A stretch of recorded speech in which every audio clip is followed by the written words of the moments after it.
जय श्री कृष्ण। वैशाख महात्म के प्रसंग में राजा महिरथ की कथा और यम ब्राह्मण संवाद का उपसंहार। यमराज कहते हैं कि ब्राह्मण पूर्व काल की बात है। महिरथ नाम के विख्यात एक राजा थे। उन्हें अपने पूर्व जन्म के पुण्यों के फल स्वरूप प्रचुर ऐश्वर्य और संपत्ति प्राप्त हुई थी, परंतु राजा राज्य लक्ष्मी का सारा भार मंत्री पर रख करके स्वयं विषय भोग में आसक्त हो रहे थे। वे न प्रजा की ओर न कोई दृष्टि डालते थे और न धन की ओर, धर्म और अर्थ का काम भी कभी नहीं देखते थे। उनकी वाणी तथा उनका मन कामिनियों की क्रीड़ा में ही आसक्त था। राजा के पुरोहित का नाम कश्यप था। जब राजा को विषयों में रमते हुए बहुत दिन व्यतीत हो गए, तब पुरोहित ने मन में विचार किया, जो गुरु मोहवश राजा को अधर्म से नहीं रोकता, वह भी उसके पाप का भागी होता है। यदि समझाने पर भी राजा अपने पुरोहित के वचनों की अवहेलना करता है तो पुरोहित निर्दोष हो जाता है। उस दशा में राजा ही सारे दोषों का भागी होता है। यह सोचकर के उन्होंने राजा के धर्मानुकूल वचन कहा। कश्यप जी बोले, राजन, मैं तुम्हारा गुरु हूँ, अतः धर्म और अर्थ से युक्त मेरे वचनों को सुनो। राजा के लिए यही सबसे बड़ा धर्म है कि वह गुरु की आज्ञा में रहे। गुरु की आज्ञा का आंशिक पालन भी राजाओं की आयु, लक्ष्मी और सौख्य को बढ़ाने वाला होता है। तुमने दान के द्वारा कभी ब्राह्मणों को तृप्त नहीं किया, भगवान श्री विष्णु की आराधना नहीं की, कोई व्रत, कोई तपस्या, कोई तीर्थ भी तुमने नहीं किए। महाराज,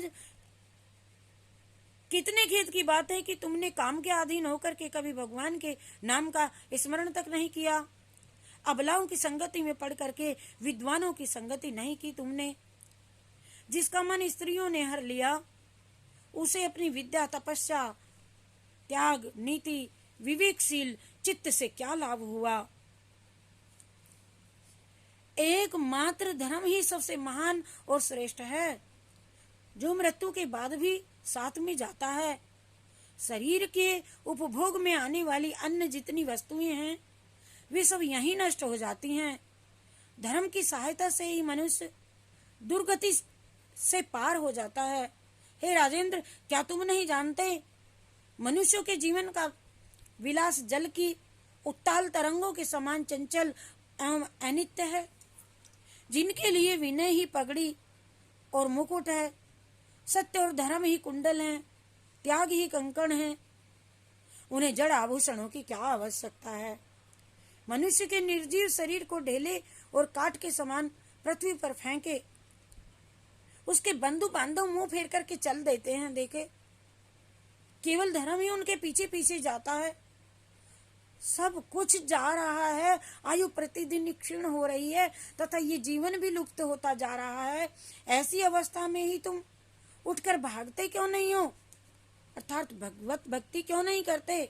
स्त्री, पुत्र और कुटुंब, शरीर तथा द्रव्य संग्रह, ये सब पराये हैं, अनित्य हैं, किंतु पुण्य और पाप अपने हैं। जब एक दिन सब कुछ छोड़ करके तुम्हें विवस्था पूर्वक जाना ही है, तो तुम अनर्थ में फंस करके अपने धर्म का अनुष्ठान क्यों नहीं करते। मरने के बाद उस दुर्गम पथ पर अकेले कैसे जा सकोगे, जहाँ न ठहरने के लिए स्थान, न खाने के लिए योग्य अन्न, न पानी, न राह खर्च और न राह बताने वाला कोई गुरु ही होता है। यहाँ से प्रस्थान करने के बाद तुम्हारे पीछे कुछ भी नहीं जाएगा, केवल पाप और पुण्य जाते हैं। समय तुम्हारे पीछे पीछे रहेगा। सबके सब अर्थात अतः तुम आलस छोड़ करके वेदों तथा स्मृतियों के बताए हुए देश और कुल के अनुरूप हितकारक कर्म का अनुष्ठान करो।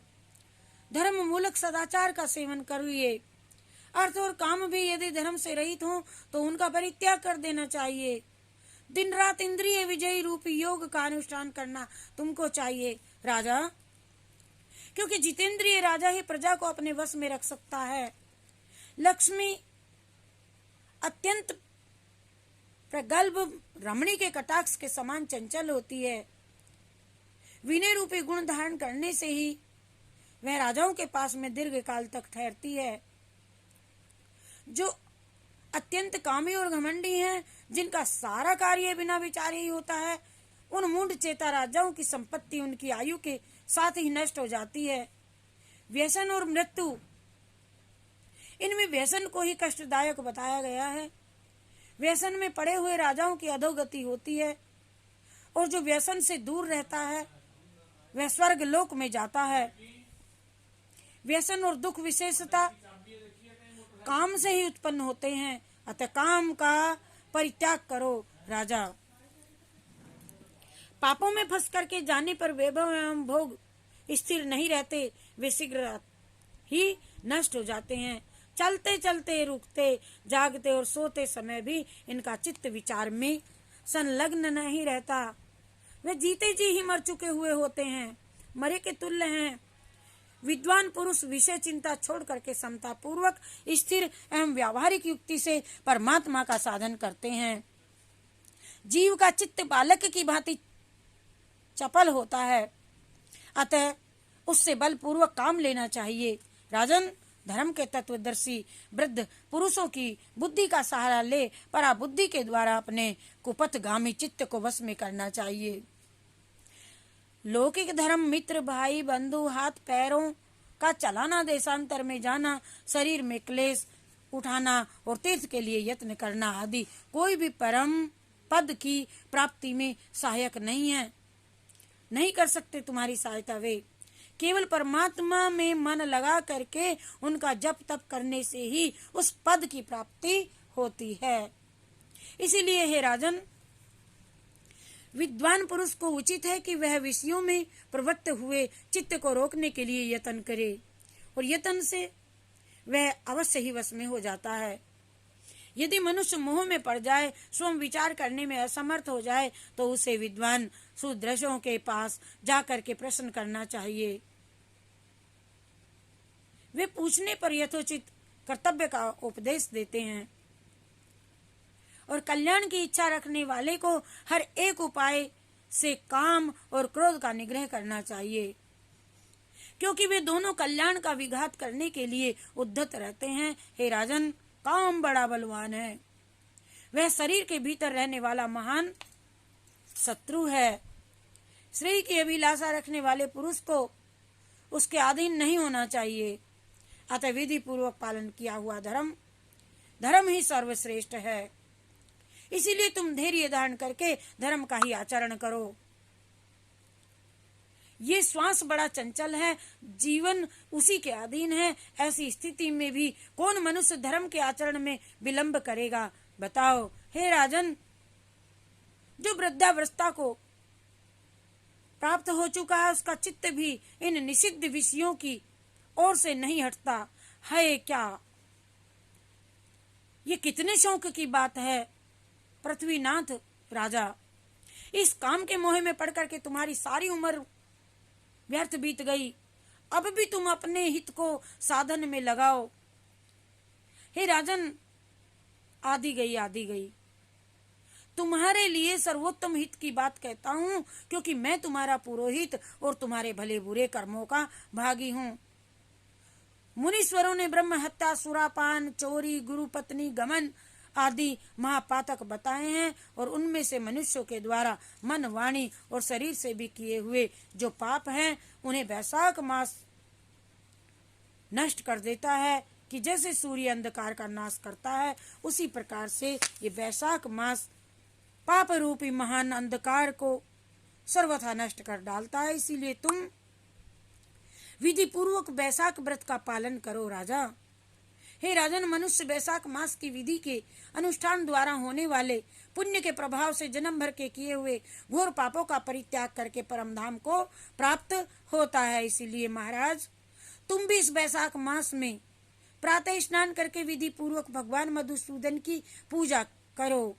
जिस प्रकार कूटने से, छांटने से क्रिया के चावल की भूसी छूट जाती है और मांजने से तांबे की कालिक मिट जाती है, उसी प्रकार शुभ कर्म का अनुष्ठान करने से पुरुष के अंतःकरण का मल धुल जाता है।